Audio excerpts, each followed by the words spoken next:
Hey, here's 2024's projection in real estate in Metro Atlanta. I'm Chris Willa Williams with the Go Getter team, and maybe you watched our 2023 recap and you're wondering, hey, where's real estate going to go from here? So, already at the end of the year, at December of 2023, we heard the Federal Reserve Bank report that they would stop raising interest rates and likely begin to lower them sometime in the second half of this year.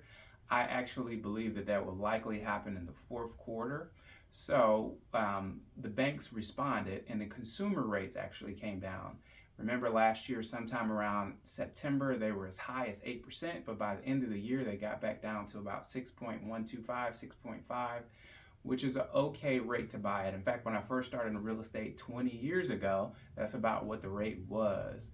Now, the rates were as low as 3% or a little bit less than 3%, about 2.5, 2.75 during the pandemic, but that was to stimulate the economy, and now we see the rates have went back up. So in 2024, we do believe that the rates will come down to the consumers probably in the second half of the year. So this may create a better buying opportunities, especially if you're buying at the beginning of the year in the first and maybe the top of the second quarter, because the demand will be low and the mortgage rates will stay low. That will give you an opportunity to capitalize and then refinance later. So this will give you the opportunity to choose the home you want. You might have heard me talk about that at the beginning of 2023. Choose the home you want and then refinance and get the payment you want later.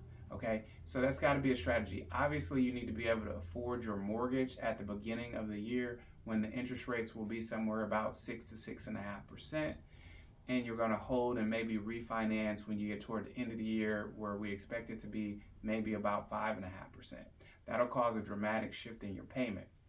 One of the other things we saw in Metro Atlanta is the state actually did a hold, or I should say they did a rebate to the local municipalities so that they would keep your property taxes about the same as they were in 2022. And that was really helpful for people with mortgage payments, because not only do you have a higher interest rate, but if you have higher property tax because the value is going up, this makes payments unaffordable, not to mention your homeowner's insurance. They're currently working on a bill, hopefully to reduce the homeowner's insurance.